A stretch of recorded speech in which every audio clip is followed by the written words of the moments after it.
Okay, folks, so let's start this off. We've got kind of our last set of compounds. So we've done alkanes, alkenes, halogenoalkanes, and now alcohols. Okay, this is the last family that we need to know about for our organic chemistry this year. And then we're actually almost done with the topic. There's another section, but actually it's topic 7, I guess, rather than topic 6, okay, which is still kind of organic chemistry, really. Yeah? And then we're done with what I need to do this year. You can have a holiday for 3 months. How about that? Yeah? Sounds good. Wait, really? No, of course not really. Why not? Why not? Why not a holiday? Because we're A-level students and have like... And because your parents pay a lot of money for you to come to this school. Yeah, that's... That as well. Yeah? Anyways, so, alcohols. First off, let's have a general formula. So we're going to right off the bat start with 2? Not quite. We're going to do like exam. And for the exam, are we going to have like the content that as much as we covered from books, or is it in our AM? No. Probably. So, first off, general formula for alcohols, okay? CnH2n plus 1 and then OH, okay? That OH, I'm not sure if we've given that a name before. I can't remember. But an OH group is also called a hydroxyl group, okay?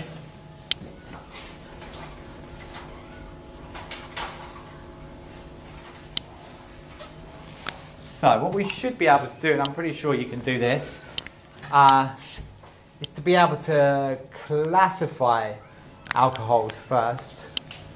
Or actually, should we name them? Let's name them first.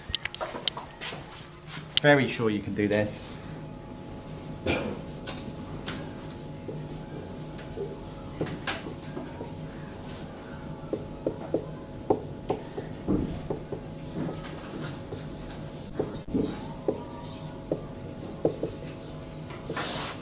So, quite short ones first.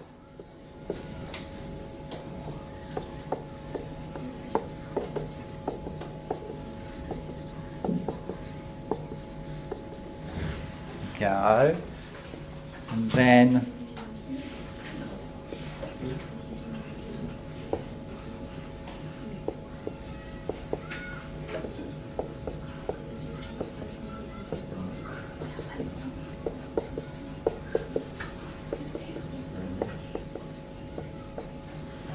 that's enough. Cool, okay.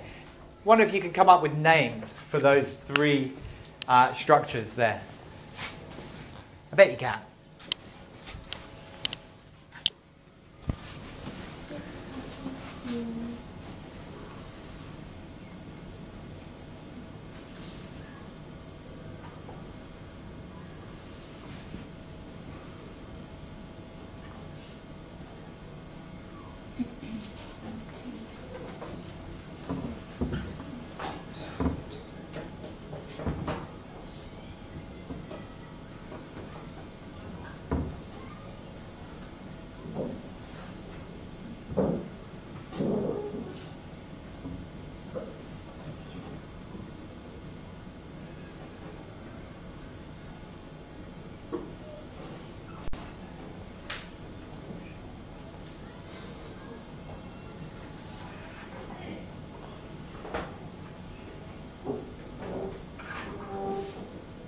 You got names for them? Written names down? Yeah? Good.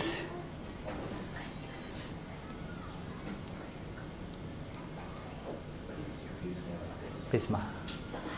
Look at the name of the first one. Compare the name of the first one to the name of the second one that you've written down.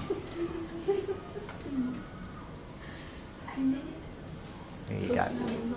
Got to be careful with that. It's such an easy little mistake to make.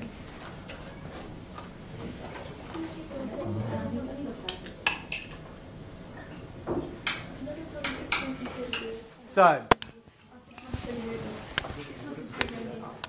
if I start off over here, I know that's not necessarily logical, but I start over here because it's possibly the easiest one to do. What would be the name of this?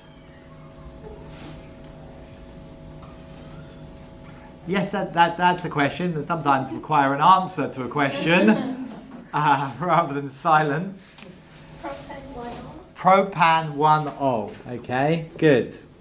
So, the number for the alcohol goes with the ol. Okay, that's the important point there. And don't miss off this bit. Okay, very, very easy to call it just prop 1-ol. And people do that all the time. Okay, propan 1-ol. Because if you didn't have a number, you'd call it propanol. You wouldn't call it propol. That sounds really weird. Okay, so it's propan 1-ol. Yes, Ahmed? Can you call it pro-1-anol? Pro-1-anol? Yeah. No. That just sounds all types of wrong to me. Okay, but propan 1-ol would be the name for it. Yeah.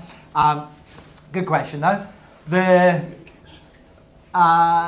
one over here. What are we going to call that one? Somebody else? Julia?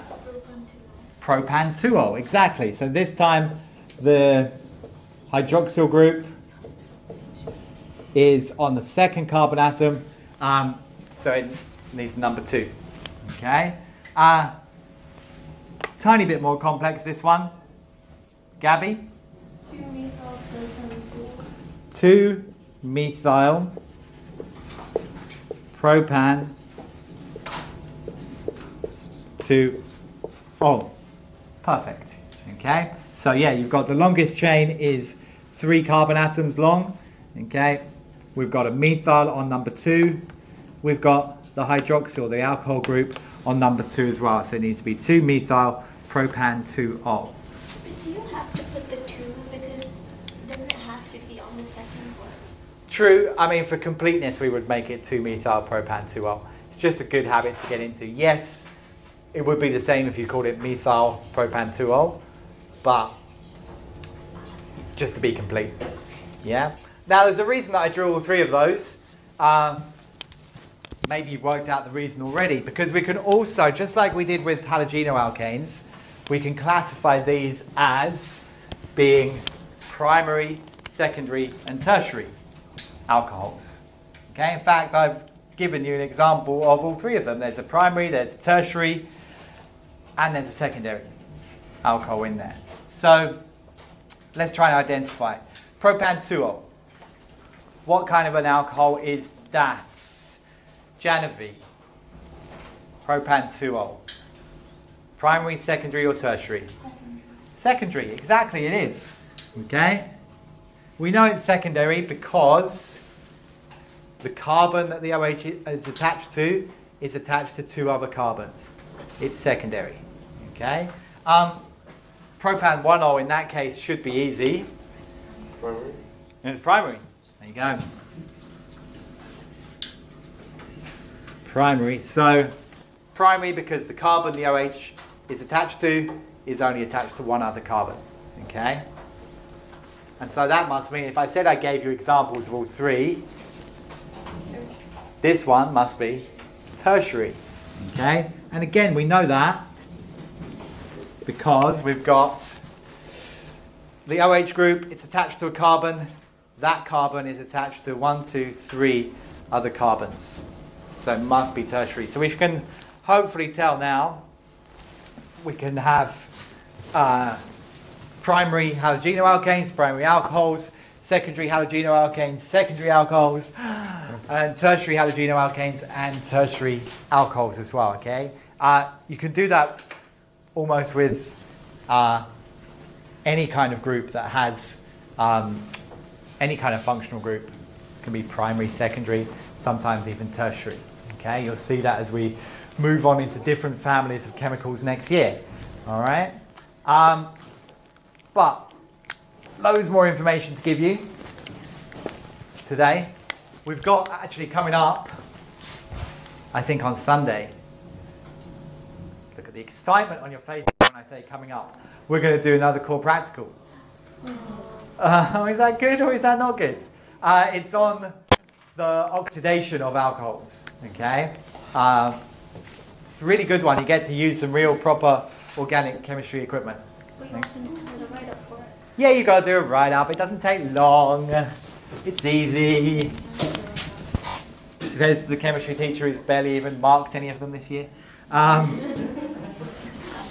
got a massive pile of them to mark at the moment. I'm doing it slowly. So, we've got primary, secondary and tertiary. The first reaction that we need to worry about is the simplest. Combustion. You might remember all the way back in alkanes and our introduction to organic chemistry that we had alternative fuels, biofuels. Do you remember what some of our biofuels were and our alternative fuels? There was biodiesel, absolutely. What else was there? Huh? There's bioethanol and alcohol. Okay, alcohols make very good fuels. Okay, most alcohols, or at least most short-chain alcohols, will burn quite easily. So they make decent fuel. And so when they burn, what can we pick to burn first? Let's pick propanol.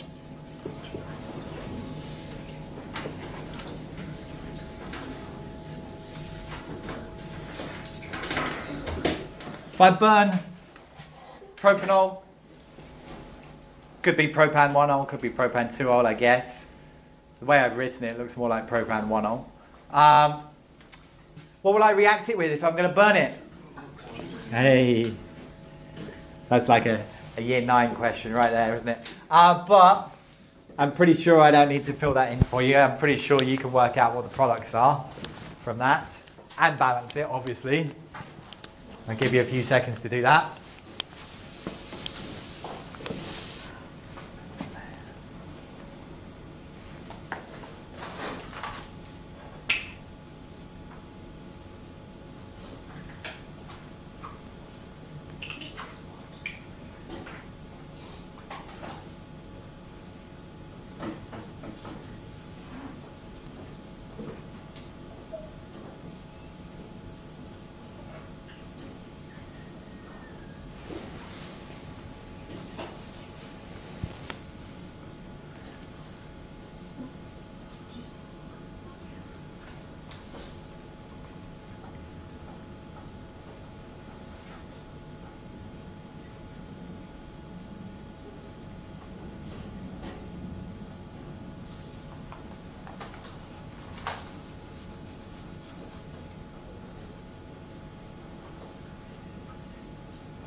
You got it?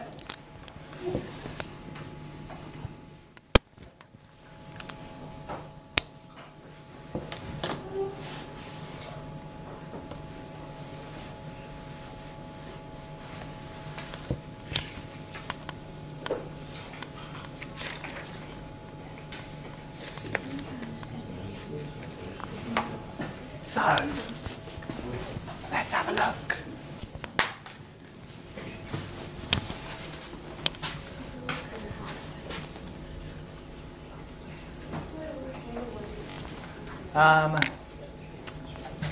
Still a few people writing by the looks of it.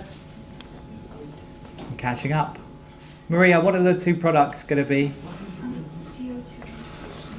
CO2 and H2O, exactly. Okay.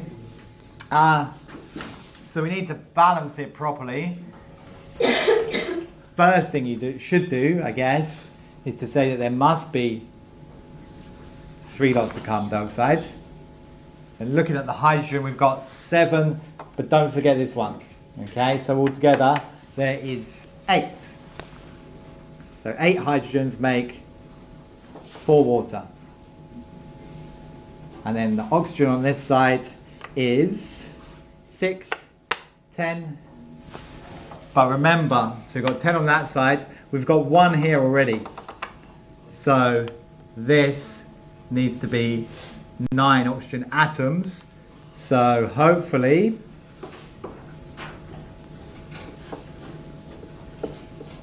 you wrote 4.5. Okay, or 9/2, or if you alternatively you could have multiplied the whole thing up to give yourself whole numbers and give 2, 9, 6 and 8. Up to you. I'm happy with fractions in there. Okay, usually the only time we put fractions is with oxygen. Yeah, you all know how to do that, didn't you? Great. Okay, that's the easy bit. 2 sets of reactions next. Okay, we've got conversion of an alcohol to a halogenoalkane. These, by the way, are some horrible equations.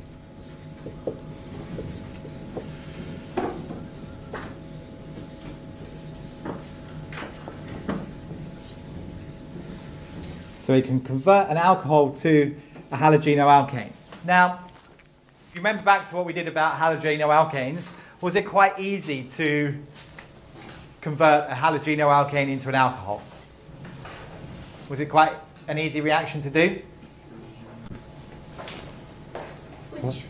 To convert a halogenoalkane to an alcohol, was it quite easy to do? Yeah? You're kind of nodding a little bit. Well, all we had to do, we remember from Core Practical 4, we put it with some water and silver nitrate and warmed it up, and it changed to an alcohol. Or you can put it with hydroxides, ions, and it will even happen even quicker.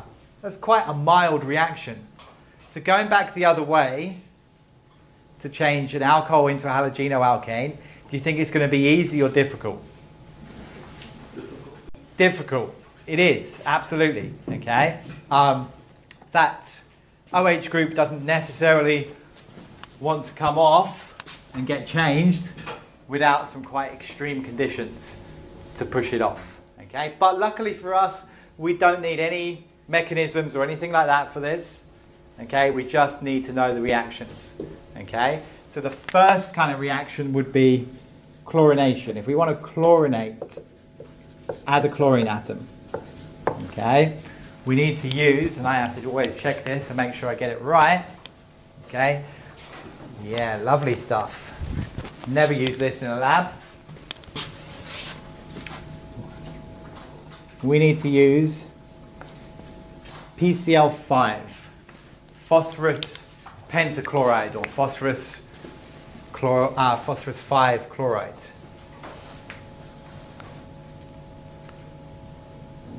Okay, it's PCl5 at room temperature because PCl5 is super reactive.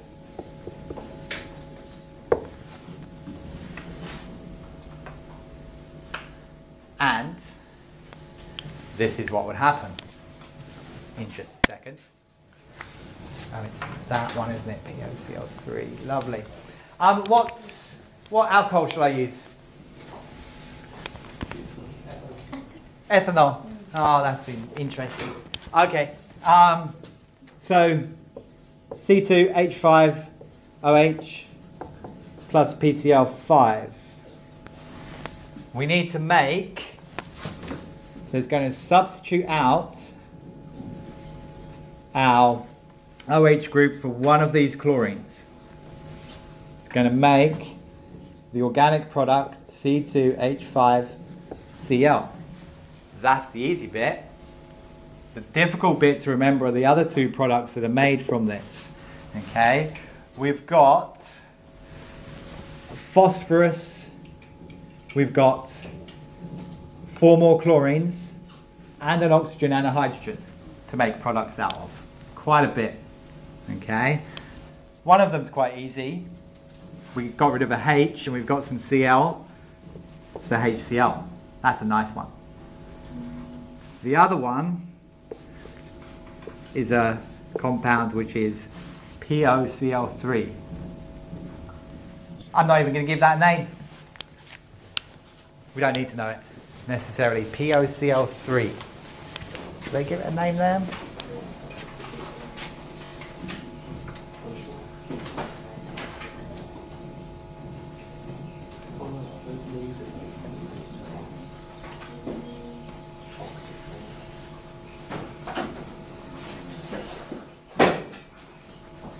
Okay. Just in case, I don't think I've ever seen it come up, but this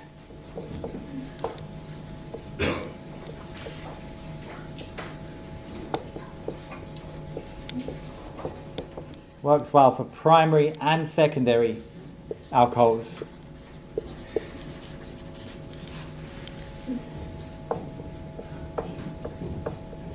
Okay. You can chlorinate a tertiary alcohol much easier, or much more easily. Tertiary, and I've never seen this come up, so I'm not even going to write an equation, but can just be chlorinated with concentrated HCl.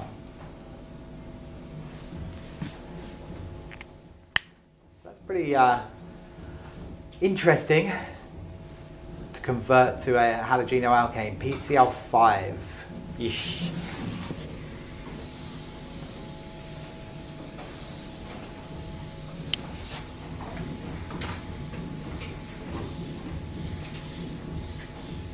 I don't think we even have any PCl5 in school. It's that bad. What about bromination in that case?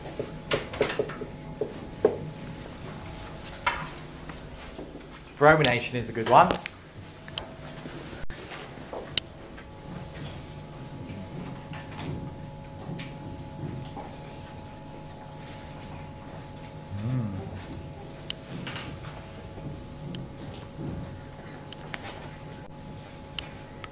So,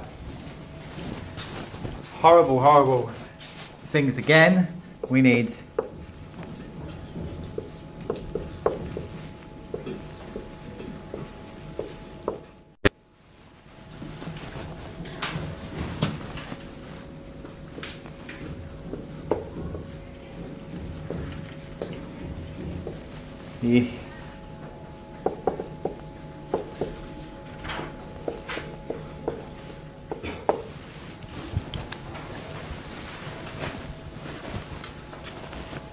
so we need, for this one,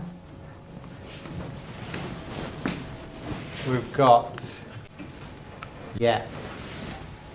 potassium bromide, sulfuric acid concentrated and warmed up with the alcohol.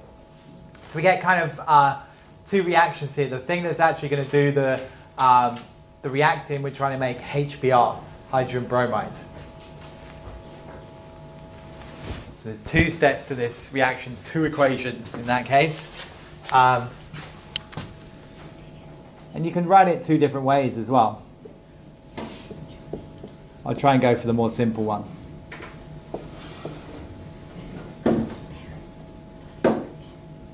So we're trying to make HBr to do the substitution with. That's the important product. We're left over with one other product. What have we got left over? Huh? KHSO4, exactly. Potassium hydrogen sulfate.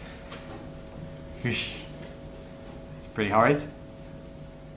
But if I just use Pranesh's ethanol again, the second part of the reaction is actually okay.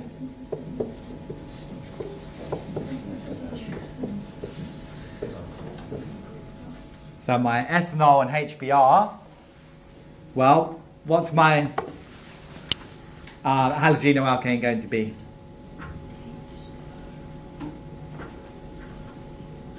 What's the halogenoalkane product? We've just got this one here.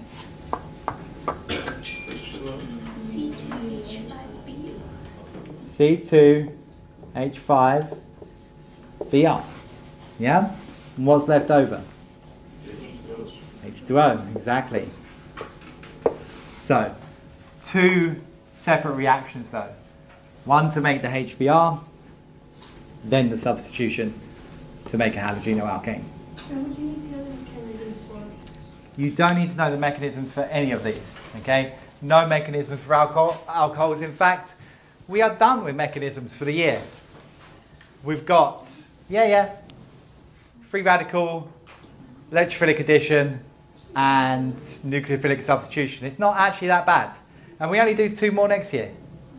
Just 2. Just 2. Which will be, just think of the different combinations that you could have. Electrophilic substitution and nucleophilic addition. Ah.